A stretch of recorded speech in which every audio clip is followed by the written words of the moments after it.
Alright, I want to do a quick little video on this 2017 Honda Pioneer. My impressions so far. I've had it for, I don't know, maybe 6 or 7 months. It has pros and cons.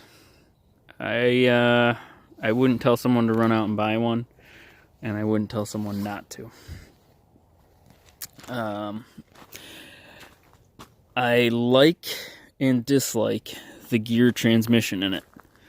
That's one of the reasons I bought this, is because I've had Polaris's and Can-Am's stuff blow belts on me, and it really sucks to blow a belt when you're in the middle of nowhere. So I decided to go with a gear transmission. Now, the good thing about it is I don't have to worry about blowing a belt. The downside about it is it shifts rough. It's not a very smooth shift, not like in your car or truck. You feel it. You kind of jerk forward or backward when it's, downshifting, upshifting. You definitely feel it more. I notice it more when I have my son riding with me.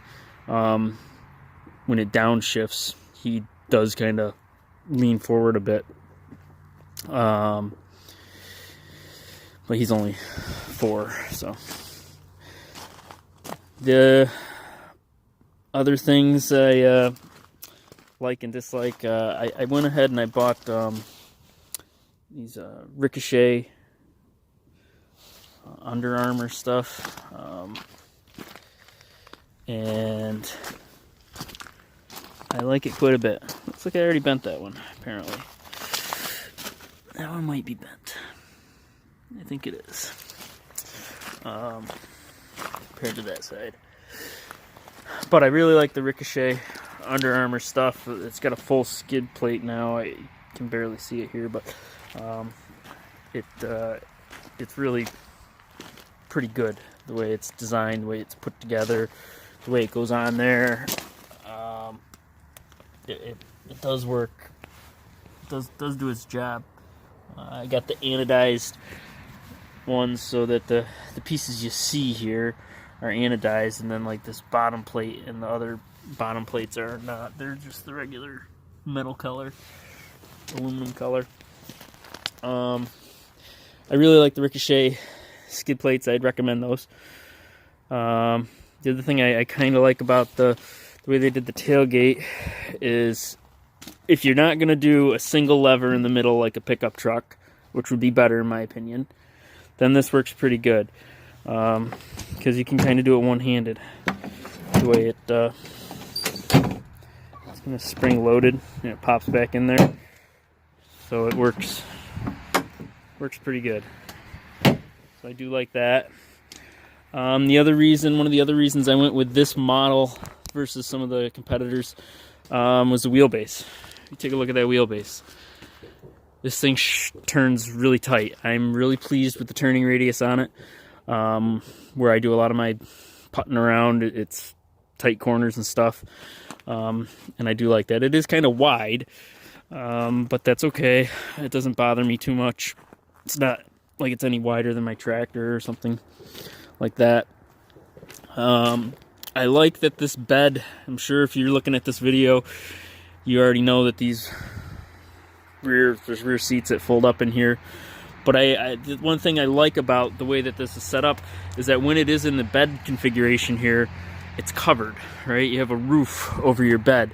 So when I have my hunting gear and stuff in the back here, if it's raining a little bit or drizzling, it's still kind of protected. Not like if it's in the bed of a Polaris Ranger or one of the other ones out there. It's all out in the weather. It's a little awkward getting in here for most people, unless you're just a little kid. Definitely, I wouldn't say the rear seats are made for an adult to go trail riding. Kids, perfect, works out great. As you can see, you do get a lot of mud and junk kind of down in the footwells. So your seats get kind of dirty and stuff from splattering, even when you're not really, I'm not really mudding here when this is just kind of my yard's wet. So if you went mudding, it would be very, very, very dirty for the people in the back. I think they'd get a fair amount of mud on them. These doors, the way that these doors work on here sucks, right? The design for it, there's no handle, right? So they have this cheesy little strap hanging out here that you pull to unlatch it. And it's just clipped on here. And this clip falls off. And then you can't get in. You got to reach around or climb or come in the other side, whatever. It's just a crappy design. It really is just a crappy design. There's no two ways about it. The way that these doors are, this top part is held on here. It's a little chintzy. The top two screws have metal grommets in it. You can kind of see it behind that one. But the bottoms are just screwed into the plastic of the door. I don't feel like it gives a ton of support. I don't really think it's going to hold up long term. I mean, it's been okay so far. But bottom line is the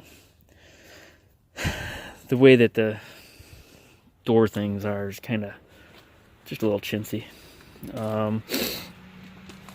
This storage rack here is awesome. I got all kinds of junk that just piles up in there. That was an aftermarket thing. I just added that on. I would highly recommend that to anybody who has a Honda Pioneer 500 or 1005. It goes on pretty easily. Doesn't take a rocket science. Pretty much anybody could bolt it on there. And it's very, very, very useful. What's one of the other downsides? There's probably other videos out there about this has a turf mode on it and a 2-wheel, 4-wheel, and 4-wheel diff. The turf mode currently does not work. Now there's some pain in the ass way where you open this up and flip this up here. I think it's down over there. You can adjust it to make the turf work. And you pull this plate off here and you go down in there. And there's some adjustment thing that you can do to make that work. But this is a pretty new machine, right? I mean, I don't have a ton of hours on it. I haven't really used it that much. Let's see what's it got on it here.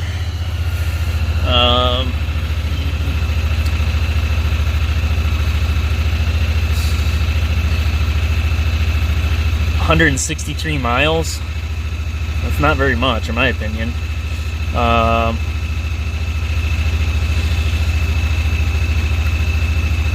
38 hours. To already have to adjust that, it's kind of shitty.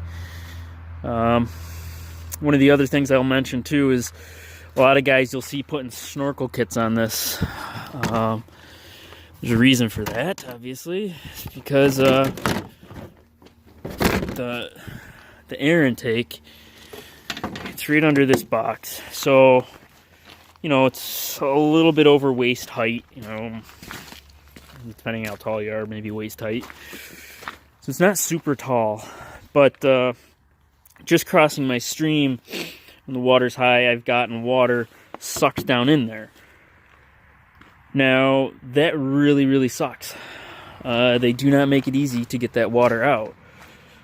You have to pull this seat off. You have to pull this whole foot panel thing off. That air line goes down and it goes under here is where that air line goes. So if you get water in there, right under there is where all the water collects. That's the lowest point. From there it kind of goes up towards the motor, and the water just collects in there, and there's no real good way to get it out. With the skid plates on, you can't access that drain line from the bottom, and there is no drain in it. That air intake does not have a drain in it. It looks like there's a flat spot where you might be able to tap and put in a drain plug from the bottom, which would be a good idea.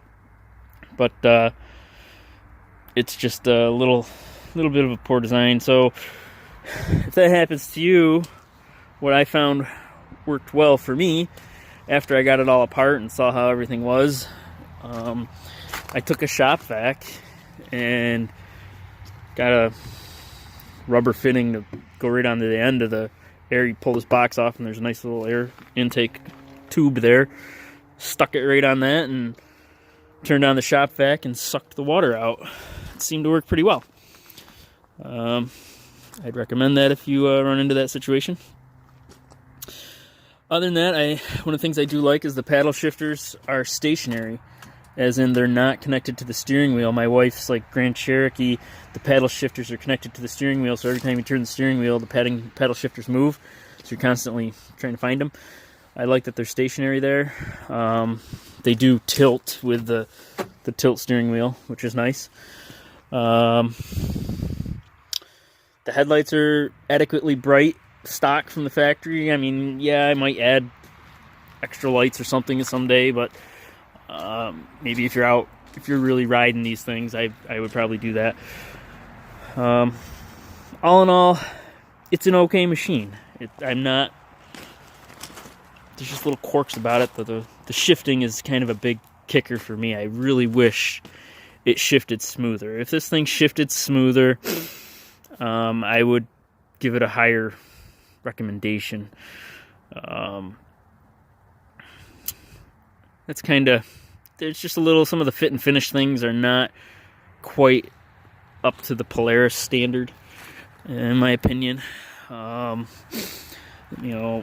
Polaris Ranger, I think, is, I've never ridden in the new Rangers, but just looking at them and sitting them at the store and stuff, they're a little bit, fit and finish seems a little bit better, and the accessories are a little bit more plentiful with the Polaris, as they make it easier to add on things. I mean, even this, to put a winch on it, I did not do this when I bought it. It came this way. I bought it barely used, and they had the dealer install it, but you got to tape and splice wires and stuff to put a winch on.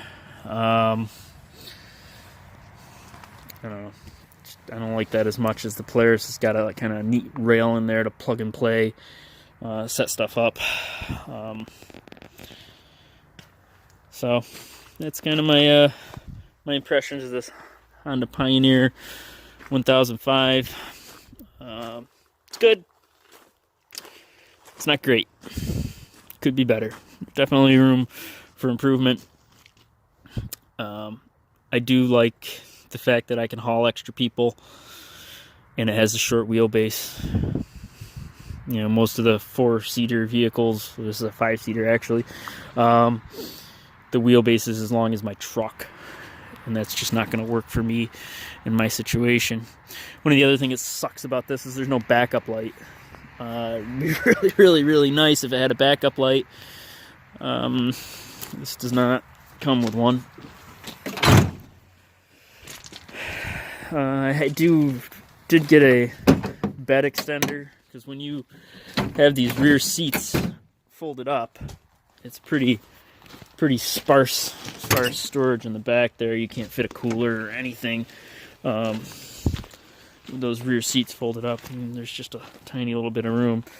So for whatever reason, Honda has these cables just a little bit too short, so your tailgate doesn't sit level, doesn't sit flat. It has a little bit of a upward angle. I mean, right now you can see it's sitting kind of flat, but stock it's about like that, which is kind of annoying.